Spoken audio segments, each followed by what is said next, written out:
जय हिंद दोस्त। आज जो है हम आपको सर्वनाम के बारे में बताएंगे, क्योंकि सर्वनाम से दो क्वेश्चन से पूछे जाते हैं, कम से कम दो क्वेश्चन से पूछ जाते हैं।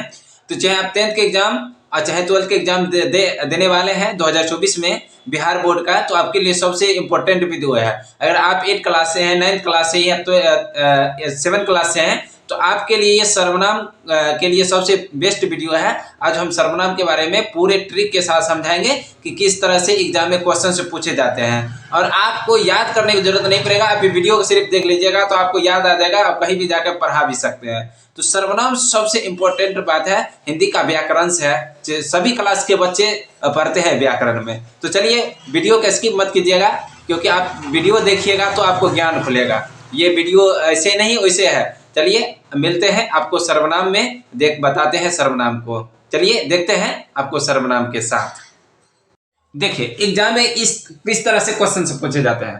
कहता है कि देखिए एग्जाम में 2013 आप 12th के एग्जाम दीजिए, चाहे 10th के दीजिए, चाहे 7th के दीजिए, 9th के दीजिए, आपको उसमें से सर्वनाम यानी व्याकरण पूछेगा। आपका व्याकरण पे पकड़ होना चाहिए, तभी हिंदी का ज्ञान होगा। देखिए क्वेश्चंस किस तरह से, हम एक ही क्वेश्चन से लिए हैं क्योंकि ये हम दिखा रहे हैं, उसके बाद सर्वनाम को बताएंगे। देखिए कहा उसने कुछ कुछ नहीं खाया।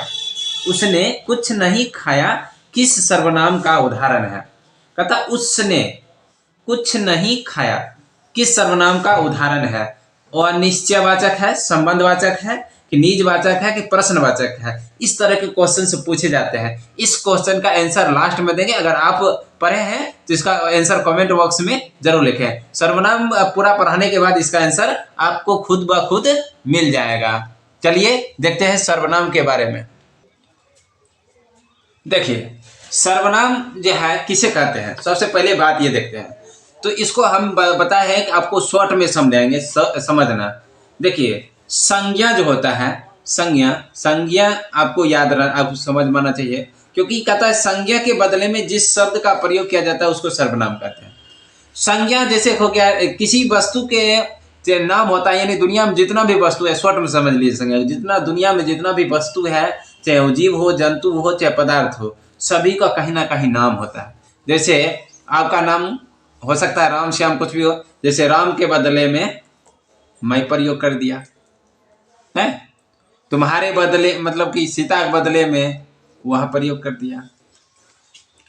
तो ये जो है सीता के बदले में उसका वह का प्रयोग किया गया, या राम के बदले में वह प्रयोग किया गया, सीता के बदले में मैं का प्रयोग किया गया। मतलब इसी को संज्ञा कहते हैं। संज्ञा तो राम हो गया, इसका बदले में मैं प्रयोग कर दिए, तो इसी ये तो सर्वनाम हो गया। तो वही बात करता है, संज्ञा समझ लिए, सर्वनाम भी समझ गए। यानी आपके बदले मतलब बार बार आपका जो नाम आ रहा है, यानी कि जब कविता लिखा जाता है या कहानी लिखा जाता है, बार बार अगर किसी चीज का नाम आता है तो उसमें मतलब उस नाम को नहीं लिखकर उसके बदले में मैं, वह या उसे, ये सभी लिखा जाता है, तो उसी को सर्वनाम कहते हैं। तो समझ गया ना, संज्ञा के बदले में जिस शब्द का प्रयोग किया जाता है उसको सर्वनाम। सर्वनाम क्या है, तो नाम के बदला में, मान लो राम के बदला बार बार अगर राम आ रहा है तो उसके बदले में हम वह प्रयोग कर सकते हैं, या उसने है। जैसे राम ने रावण को मारा, हम कहेंगे उसने रावण को मारा, तो आप सीधे समझिएगा कि राम ने है। तो एक बार अगर चर्चा कर दिए राम, तो बार बार चर्चा करने की जरूरत नहीं, उसके बदले में हम सर्वनाम ले सकते हैं। जैसे सर्वनाम हो गया मैं, वह, तुम, वे लोग, वे सब, कोई, कुछ, जैसा, वैसा, जो, सो, कौन, क्या, ये सभी क्या हो गया, सर्वनाम हो गया। तो जो उदाहरण में देख लीजिए, जैसे मैं, वह, तुम, जैसे दूसरे के बदले में तुम का प्रयोग कर देते हैं न, जैसे कि तुम्हारे घर में चोर घुस गया न, तो नाम के बदले में क्या लगा दिया, तुम्हारे। तुम्हारे क्या है, सर्वनाम है। वह तुम्हारा कलम लिया है, तो वह उसका नाम तो होगा ना, लेकिन उसके नाम के बदले में हम उसका वह का प्रयोग कर दिए। जैसे मैंने तुम्हारा किताब पढ़ा, तो मतलब उसके नाम के बदले मैंने प्रयोग कर दिया। तो जो नाम है वो संज्ञा हो गया, और उसके बदले में जो चीज प्रयोग किया गया वह सर्वनाम हो गया, तो उसी को सर्वनाम कहते हैं। देखिए सर्वनाम का प्रकार, मतलब सर्वनाम कितने प्रकार के होते हैं, तो 6 प्रकार होता है सर्वनाम। 6 हो सकता है एग्जाम में पूछ देगा कि सर्वनाम कितने प्रकार के होते हैं, कितना बोलिएगा, 6। तो चलिए सर्वनाम देख लेते हैं प्रकार। उसका पहला है पुरुषवाचक सर्वनाम, समझ गए। उसके बाद है निश्चयवाचक सर्वनाम, उसके बाद है अनिश्चयवाचक सर्वनाम, उसके बाद संबंधवाचक सर्वनाम है, उसके बाद प्रश्नवाचक सर्वनाम है, उसके बाद निजवाचक सर्वनाम है। आप देखिए इस सर्वनाम है 6 गो, इसके चेहरे से नूर झलकता है, ये बात ध्यान में रख लीजिए, क्योंकि इससे पता चल जाएगा कि ये क्या कहना चाहता है। समझ गए? साइकोलॉजी के हिसाब से आप साइकोलॉजी अगर गहरा अध्ययन कर लीजिएगा तो किसी को आप देखकर बता सकते हैं कि मतलब इसके अंदर कि इसका मन में क्या चल रहा है, या इसके चेहरे के हाव भाव से पता चल जाएगा कि इसका चाल चलन कैसा है। तो उसी तरह से इससे पता चल जाता है कि सर्वनाम जो है प्रकार है ये कहना क्या चाहता है, तो पता चल जाता है। जैसे पुरुषवाचक सर्वनाम, पुरुषवाचक सर्वनाम जैसे देखिए पुरुषवाचक मैं, वह, आप, तुम, ये सब क्या हो गया? पुरुषवाचक सर्वनाम हो गया। मैं, वह, तुम, आप, तुम लोग, आप लोग, हम लोग, ये सभी क्या हो गया? पुरुषवाचक सर्वनाम। ये पुरुषवाचक सर्वनाम। देखिए यहाँ तनी जो है पुरुषवाचक सर्वनाम हो गया, तो ये उसकी पहचान है, यानी पहचान, सॉरी हम यहाँ लिखना भूल गए, पहचान। देखिए ये यही चीज है, इससे हम पहचान सकते हैं कौन पुरुषवाचक है। अगर मैं रहेगा तो क्या समझेंगे? पुरुषवाचक है। वह है तो पुरुषवाचक है, आप है तो पुरुषवाचक है, तुम है तो पुरुषवाचक है, उसने है तो पुरुषवाचक है। समझ गए? तो पुरुषवाचक सर्वनाम हो गया। अब उसके बाद जानते हैं निश्चयवाचक सर्वनाम कहते हैं, मतलब इसमें निश्चित होने का संभावना होता है, निश्चित एकदम परफेक्टली निश्चित होगा तो होगा। जैसे राम पटना से आया है, आ चुका है, या यह राम का किताब है, देख रहे हैं ना, यह किताब राम का है, यह किताब है, देखो निश्चित है ना।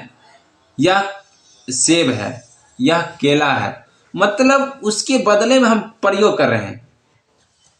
ठीक है? जैसे वह राधा की बहन है, ये रानी का किताब है, ये सभी जो है वाक्य हो गया निश्चित, निश्चित होने का बोध होता है। तो जिस वाक्य में निश्चित होने का बोध हो उसको क्या कहेंगे? निश्चयवाचक सर्वनाम कहेंगे। समझ गया? यानी वैसा सर्वनाम जिसमें निश्चित होने का बोध होता है उसको निश्चयवाचक सर्वनाम कहते हैं। मतलब जिसमें निश्चित होने का बोध होता है, मतलब वैसा सर्वनाम जिसमें निश्चित होने का बोध होता है उसको क्या कहते हैं? निश्चितवाचक सर्वनाम कहते हैं। ठीक है? जैसे यह, वह, ये, वे, ये सब, वे सब, मतलब इटीसी हो सकता है। उसका देखिए वह निश्चित, जिसमें निश्चित होने का बोध नहीं होता है। कोई आया था, जैसे आप लोग को घर पर पापा पता है ना, कहाँ गए थे? कहीं गए थे, पता नहीं है क्या? घर पर आता है कोई तो कोई को क्या पूछ देता है, कहता कोई आया था न, या कुछ लेना था। जैसे आप दुकान गया, भूल गया, दुकानदार क्या लेगा? कुछ लेना था, याद नहीं आ रहा। तो वो निश्चित नहीं होता है, मतलब जिसमें निश्चित नहीं होने का बोध होता है वो निश्चयवाचक सर्वनाम कहते हैं। एकदम आसान भाषा में है, मतलब यहाँ देख रहा है अनिश्चय, मतलब निश्चित नहीं होने का बोध होता है, या अनिश्चय होने का बोध होता है, जिसमें पूरा पूरा मालूम नहीं रहता। जैसे राधा कुछ कह रही थी, मतलब निश्चित नहीं है, कह रही थी लेकिन निश्चित नहीं है। कोई आया था, ये देख रहा है ना बात, समझिए। उसके देखिए संबंध, संबंध से सीधे सीधे पता चल जाता है, यानी कि संबंध बताता है ना, यानी वैसा सर्वनाम जो संबंध बताता है उसको संबंध। जैसे जैसा राम वैसा सीता है, या जैसा बाप वैसा बेटा, मतलब संबंध बताने का काम करता है। जैसा नदी वैसा प्रवाह, जो आया सो गया, जो पाया सो खोया। तो ये इस तरह के, ये इसी इसका पहचान है। जिस वाक्य में ही रहेगा तो समझ जाएगा कौन संबंधवाचक है, कोई कुछ रहेगा तो अनिश्चयवाचक है, या वह ये वे रहेगा तो निश्चयवाचक है। अब देखो प्रश्न, सीधे सीधे इसे प्रश्न, यानी कि प्रश्न किया जा रहा है, नहीं वैसा सर्वनाम जिसमें प्रश्न हो रहा हो उसे प्रश्नवाचक सर्वनाम। प्रश्न, कौन, क्या, कब, कहाँ से आए हो, प्रश्न कर रहा है तो प्रश्नवाचक हो गया। समझ गए? अब बताओ इसको अगर ध्यान से अब देख लोगे तो इससे तुम समझ जाओगे प्रश्न कर रहा है ना, जिसमें निश्चित नहीं होता है, जिसमें संबंध रहेगा, वाक्य से पता चलेगा संबंध है कि नहीं, वाक्य से पता चल जाएगा कि निश्चयवाचक है कि नहीं, वाक्य से पता चल जाएगा कि अनिश्चय है, मतलब जिसमें मतलब निश्चित घटना नहीं होगा तो उसको अनिश्चय कहेंगे। अब देखो उसके बाद लास्ट में आ जाता है निजवाचक। ठीक है? क्या देता है? निजवाचक। निजवाचक में जैसे कि खुद से, या स्वयं आ जाता है, या आप आ जाता है, या स्वतः आ जाता है, तो उसको निजवाचक नहीं, अपने स्वयं हम काम किए ना, तो निजवाचक हो गया। उसके बाद थोड़ा देख लेते हैं पुरुषवाचक की विशेषता, क्योंकि ये 3 प्रकार का होता है। कितना प्रकार का होता है? 3 प्रकार के होता है, समझ गए। अब चलिए इसको देखते हैं, पुरुषवाचक को थोड़ा देख लेते हैं। बाकी देखिए, अब देखिए पुरुषवाचक जिन सर्वनाम शब्दों का प्रयोग जो है, प्रयोग के लिए जो खुद या वक्ता या दूसरी के लिए किया जाता है, उसे हम क्या कहते हैं? पुरुषवाचक। समझ गए। तो पुरुषवाचक, बाकी का परिभाषा हम लिखा थी, इसलिए इसको लिखा है क्योंकि ये पुरुषवाचक 3 प्रकार का होता है। जैसे देखिए, उत्तम पुरुष, मध्यम पुरुष, अन्य पुरुष। ठीक है। उत्तम पुरुष में जैसे मैं, हम, मैंने, मुझे, हमने, मेरा, हमारा, ये सभी किस में जाता है? उत्तम पुरुष में जाता है। तू, तुमने, तुमसे, तुमको या आपको किस में चल जाता है? मध्यम पुरुष में चल जाता है। यहाँ देखिए, अन्य पुरुष में जैसे वह, यह, वे, उनको, ये सभी अन्य पुरुष में चला जाता है। तो यही पुरुषवाचक 3 प्रकार के होता है। समझ गए।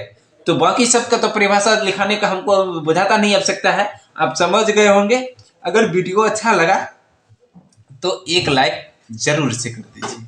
मिलेंगे अगले वीडियो में। जय हिंद।